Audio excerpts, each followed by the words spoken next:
Bismillahirrahmanirrahim. Waltakum minkum ummatun yad'una ilal khairi wa ya'muruna bil ma'ruf wa yanhauna 'anil munkar. Assalamualaikum warahmatullahi wabarakatuh. Dan dia membuat perumpamaan bagi kami, dan dia lupa kepada kejadiannya. Ia berkata, siapakah yang dapat menghidupkan tulang belulang yang telah hancur dulu? Katakanlah, dia akan dihidupkan oleh Tuhan yang menciptakannya kali yang pertama, dan dia maha mengetahui tentang segala makhluk, yaitu Tuhan yang menjadikan untukmu api dari kayu yang hijau. Maka tiba-tiba kamu nyalakan api dari kayu itu. Dan tidaklah Tuhan yang menciptakan langit dan bumi itu berkuasa menciptakan kembali jasad-jasad mereka yang sudah hancur itu. Benar, dia berkuasa, dan dialah yang maha pencipta lagi maha mengetahui. Sesungguhnya perintahnya apabila dia menghendaki sesuatu hanyalah berkata kepadanya jadilah, maka terjadilah ia.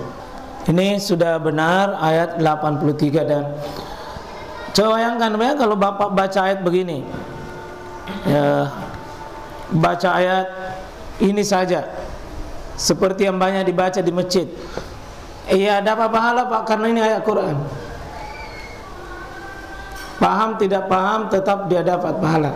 Itu hebatnya Quran. Itu namanya membaca lafaz. Dan inilah membaca tingkat paling rendah dalam baca Quran, baca lafaznya. Dan kalau tingkat baca begini, Quran itu terlalu rendah fungsinya.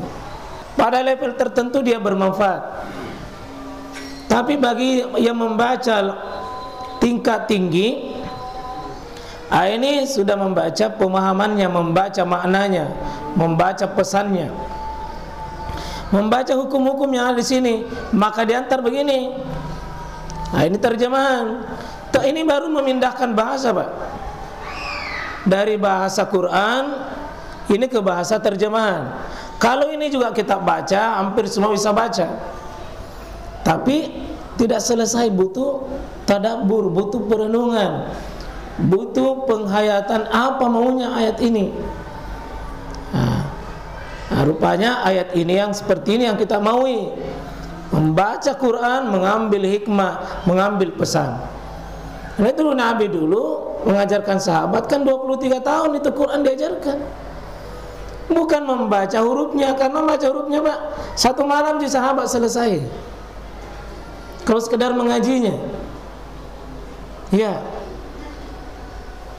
Imam Syafi'i bisa hatam berulang-ulang dalam satu hari. Nah, kita ini bukan membaca seperti itu.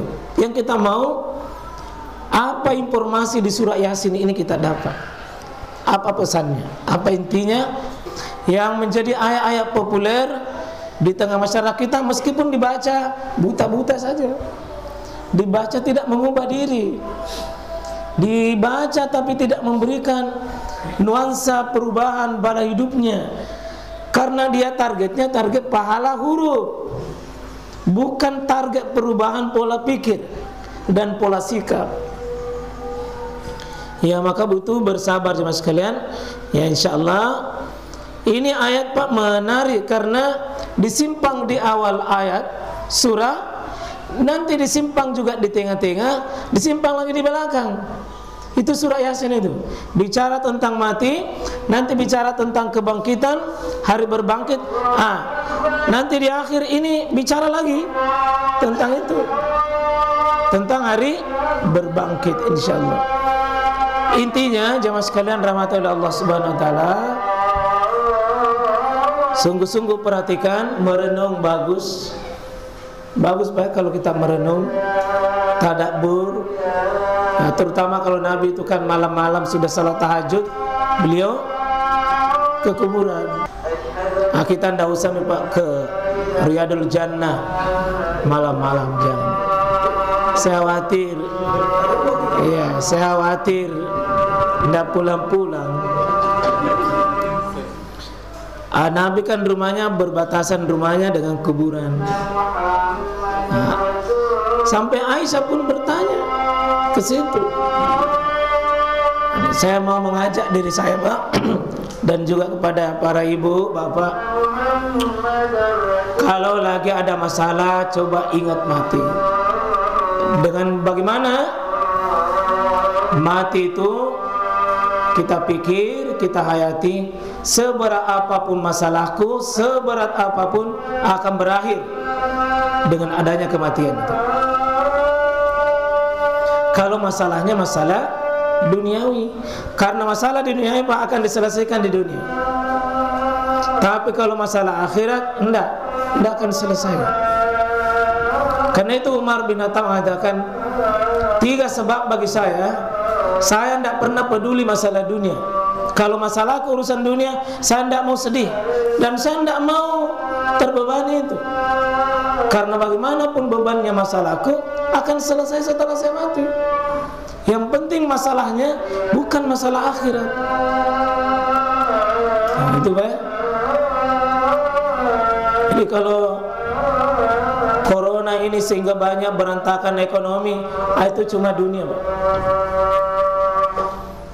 Yang akhirat, yang berbahaya kalau kena dampak corona ini lalu berprasangka buruk sama Allah, berantakan kita punya ibadah, menyalahkan Allah, tidak mampu mengambil hikmah dan ibrah, itu yang berbahaya. Itu yang berbahaya.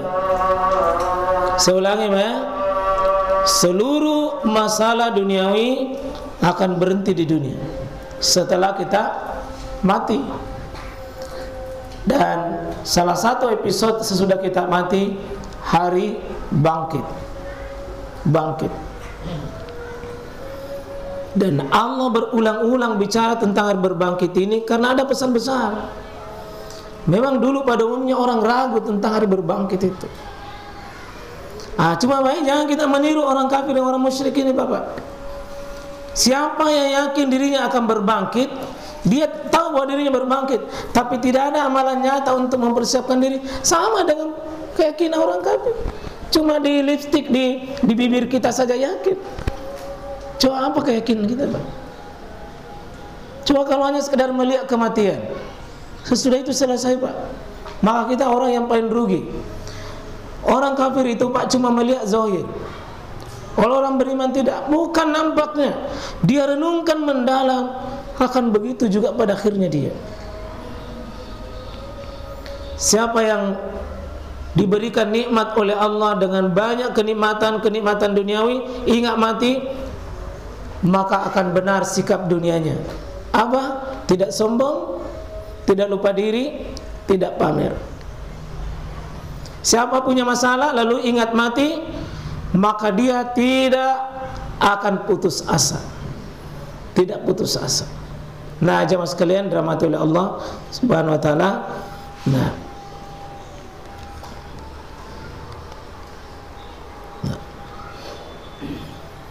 Ini Allah membuat wa daraba lana mathala wa nasiya khalqa. Allah membuat perumpamaan bagi kami. Lalu wa nasiya khalqa, kalau dia melupakan penciptaannya. Jadi ada manusia dengan bertanya sebuah pertanyaan, mayyuhi idami wa hiya ramim. Siapa yang menghidupkan tulang-tulang yang sudah remuk itu? Jadi ramim ini ram musuh. Kira-kira ram musuh apa itu Pak? Ya. Ini yang ramim ini hancur. Ramim, hancur, berantakan. Maka Allah suruh, qul, setahu Muhammad, yuhyiha, yang menghidupkannya itu, tulang itu yang sudah hancur, berarti harus berbangkit Pak. Alladzi, yang ansha'aha, yang telah memberikan dia hidup itu awwala marrah, yang pertama. Jadi dia bisa menciptakan yang pertama dari tidak ada. Dari tidak ada Pak. Dari tidak ada kita, lalu ada, yang mana lebih susah Pak? Mengadakan atau sekedar mengumpulkan? Yang mana? Ya, lebih susah mengadakan. Wa huwa bikulli khalqin alim. Karena Allah disifati di sini, dia Allah itu bikulli, segala sesuatu, bi khalqin, segala ciptaannya dia alim. Dia tahu persis. Jadi Allah itu berbuat karena di atas alim. Ciptaannya betul-betul dia alim. Dia kuasai segalanya, maka tidak sulit. Yakni ini alladzi ja'ala lakum min syajaril, ya dialah Allah yang menjadikan bagi kamu itu ya pohon akhdari nara, pohon yang hijau Pak, pohon hijau subur. Berarti apa tandanya Pak kalau pohon hijau? Ada hidup kan? Ada air di dalamnya itu, ada air Pak di dalamnya hijau itu. Tapi dia bisa dari hijau ini lalu tiba-tiba terbakar, ada api. Air dengan api Pak bisa ketemu? Secara akal tidak bisa. Tapi Allah bisa wujudkan itu.